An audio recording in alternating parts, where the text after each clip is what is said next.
हिंदी में यूपीएससी की तैयारी से संबंधित प्रोग्राम्स को देखने के लिए सब्सक्राइब करें study IQIAS Hindi. Hello and very good afternoon to all of you. मैं कुणाल आप सभी का स्टडी IQIAS हिंदी पे स्वागत करता हूं। फिलहाल हमारे केंद्रीय गृह मंत्रालय ने फैसला लिया है कि भारत चीन सीमा पर बॉर्डर विंग होमगार्ड्स को तैनात किया जाएगा।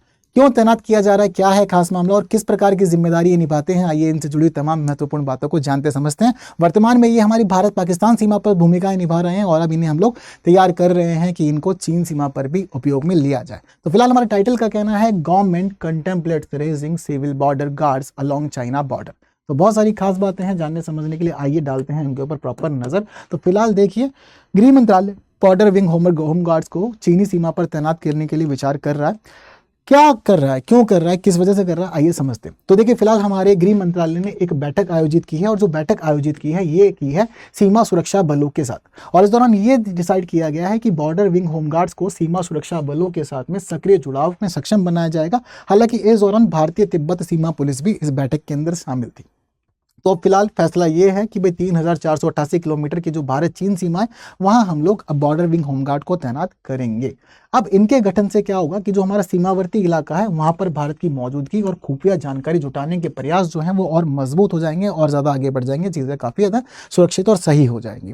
तो अब हमें वर्तमान में आवश्यकता क्यों है, क्योंकि अब दरअसल गृह मंत्रालय ने सोचा है ना कि बॉर्डर विंग होमगार्ड को तैनात करना है यहाँ पर, तो उसके पीछे का कुछ रीज़न तो होगा, बिना रीज़न के तैनात नहीं कर रहे हैं। तो देखिए, रीज़न जो है वो ये है कि 2020 से पूर्वी लद्दाख में 50,000 से ज़्यादा सेना और ITBP के जवान तैनात।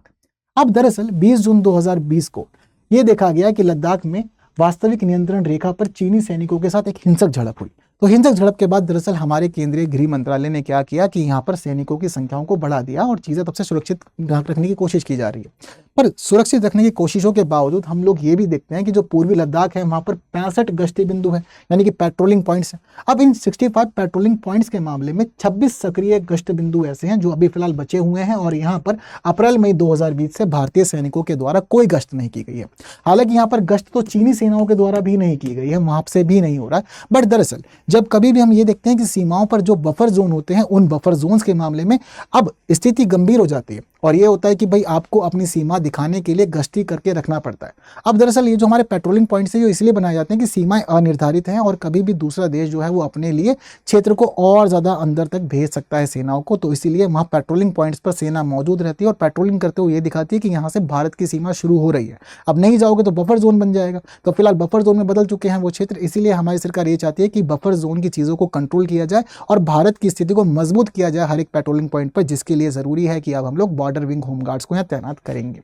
बातें क्लियर हैं। अब साथ साथ ये भी समझना जरूरी है कि बॉर्डर विंग होमगार्ड्स क्यों खास है और किस प्रकार की ये भूमिका निभाते हैं। तो देखिए, आपात स्थिति में सीमा सुरक्षा बलों और भारतीय सेना के सहायक के रूप में काम करते हैं बॉर्डर विंग होमगार्ड्स।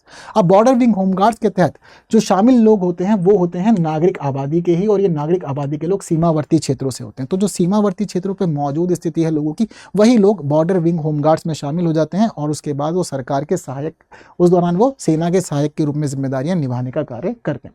तो 1946 में इसको शुरुआत की गई थी, इसकी स्थापना की गई थी और शुरुआत जो इसकी की गई थी वो स्वैच्छिक बल के रूप में की गई थी।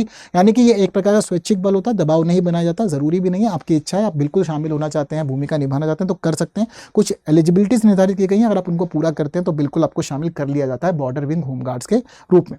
अब इनके शामिल करने का पीछे, इनकी स्थापना के पीछे जो बड़ा रीजन था वो था सीमा निगरानी करना और नागरिक सुरक्षा तत्परता को बहाल करना।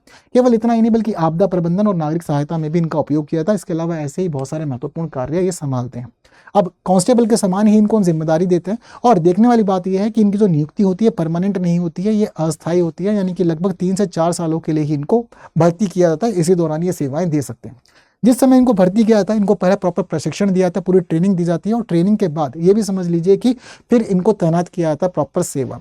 तो ट्रेनिंग के दौरान जो खर्च होता है वो खर्च में 25% संभालती है केंद्र सरकार और बाकी जो होता है वो राज्य सरकार संभालती है। हालांकि ये काम करते हैं हमारे गृह मंत्रालय के अधीन ही, ये बात भी आप लोग के लिए ध्यान रखने योग्य है। ठीक है, इसके साथ ही एक सबसे इंपॉर्टेंट बात यह है कि दरअसल भारत का हर राज्य बॉर्डर विंग होमगार्ड्स नहीं रखता। बॉर्डर विंग होमगार्ड्स केवल वही राज्य रख सकते हैं जो सीमावर्ती राज्य हैं और फिलहाल भारत के 7 राज्य ऐसे हैं जिनको बॉर्डर विंग होमगार्ड रखने की अनुमति है, जिसमें मेघालय, त्रिपुरा, असम, पश्चिम बंगाल, पंजाब और राजस्थान और गुजरात शामिल है। अब देखिए वर्तमान में सभी राज्यों के पास में बॉर्डर विंग होमगार्ड्स नहीं है, क्योंकि दरअसल आज केवल और केवल राजस्थान ही है जिसने बॉर्डर विंग होमगार्ड्स को तैनात किया हुआ है, उनका उपयोग कर रहा है। और राजस्थान के मामले में 2279 बॉर्डर विंग होमगार्ड्स सक्रिय हैं और भारत पाकिस्तान सीमा पर ये कार्य कर रहे हैं, अपनी जिम्मेदारियों को पूरा कर रहे हैं। तो बॉर्डर विंग्स होमगार्ड्स बहुत ज़्यादा खास हो जाते हैं हमारी सुरक्षा के मामले में, और ये काफ़ी अच्छे से हमारी सेनाओं को मदद भी करते हैं, और जो उद्देश्य हैं और जो खास स्थितियां उसी की वजह से इनको अब तैनात किया जाएगा। तो इन सारी बातों को जानने में मुझे लगता है कि आप इजी से क्वेश्चन का आंसर कमेंट भी कर सकते हैं, आपको परेशानी नहीं होगी। और इसके साथ ही अगर आप लोग द हिंदू का एक अच्छा सेशन ढूंढ रहे हैं अपने लिए, तो आपको हिंदी भाषा में मिल सकता है रोज सुबह 9 बजे study IQ IAS Hindi YouTube channel पर, जहां हम न्यूज़ एनालिसिस के साथ एडिटोरियल डिस्कशन भी करते हैं। तो जरूर जुड़िए हमारे साथ और पढ़िए अच्छे से द हिंदू न्यूज़पेपर को। और साथ ही आप जुड़ सकते हैं हमारे प्रतिज्ञा प्लस बैच में, जो शुरू हो रहा है, मतलब जिसकी लास्ट डेट है एडमिशन की 15 सितंबर। तो 15 सितंबर तक आप एडमिशन ले सकते हैं और यूज़ कर सकते हैं KL लाइव कोड, जो आपके लिए दिलवाता है एक बेस्ट डिस्काउंट। तो डिस्काउंट लेना है तो KL लाइव कोड यूज़ करना है। इसके अलावा आपको मिल जाती हैं 1000 से अधिक घंटे की कक्षाएं, जहां आप लोग का पूरा सिलेबस कवर होता है, और साथ ही करंट अफेयर, GS, CSET और आप लोगों की आंसर राइटिंग का यहाँ पर पूरा समाधान किया जाता है। आप लोग को 1-to-1 मेंटरशिप भी मिलती है, यानी कि केवल तैयारी ही नहीं करनी है, तैयारी के दौरान ये भी ध्यान रखना है क्या करें क्या ना करें, वो बताने वाले आपके पास में एक्सपर्ट मेंटर्स होते हैं, तो सभी चीज़ें सुनिश्चित करते हैं। इसके अलावा आप लोग के लिए एक स्टडी मटेरियल की सुविधा और साथ ही आप लोग के लिए टेस्ट सीरीज की सुविधा भी इसमें शामिल है, यानी कि पढ़ने के लिए क्या पढ़ना है, कैसे पढ़ना है, उसके लिए भटकना नहीं है। आपके लिए वन स्टॉप सॉल्यूशन है प्रतिज्ञा प्लस बैच। तो चाहे 2026 वालों को लेना है, 27 के लिए, 28 के लिए लेना है, सभी सुविधाएं अवेलेबल है। हिंदी, इंग्लिश और इंग्लिश तीनों मोड पर आप ले सकते हैं KL लाइव कोड का यूज़ करके। तो आज ही ज्वाइन कीजिए, और साथ ही आप जुड़ सकते हैं मेरे साथ टेलीग्राम, इंस्टाग्राम, फेसबुक और एक्स पे, और साथ ही QR कोड को स्कैन भी कर सकते हैं हमारे टेलीग्राम चैनल पर पहुंचने के लिए, जहां हम फाइल्स को शेयर करते हैं और साथ ही हम लोग अपना डिस्कशन भी करते हैं। और टेलीग्राम को सर्च कर सकते हैं आप कुणाल कोटिया से, तो भी आप लोग वहाँ जुड़ जाएंगे। तो बस आज के लिए इतना ही, जो महत्वपूर्ण बातें करनी थी वो हो गई है। फिलहाल कीजिए इस वीडियो को शेयर, और जिन्होंने लाइक नहीं किया, लाइक के बिना कोई नहीं जाएगा। बाकी की बातें करेंगे क्लासेस में कुछ नए विषयों के साथ। तब तक के लिए दीजिए मुझे विदा। Thank you so much. जय हिंद। हिंदी में UPSC की तैयारी से संबंधित प्रोग्राम्स को देखने के लिए सब्सक्राइब करें स्टडी IQ IAS हिंदी।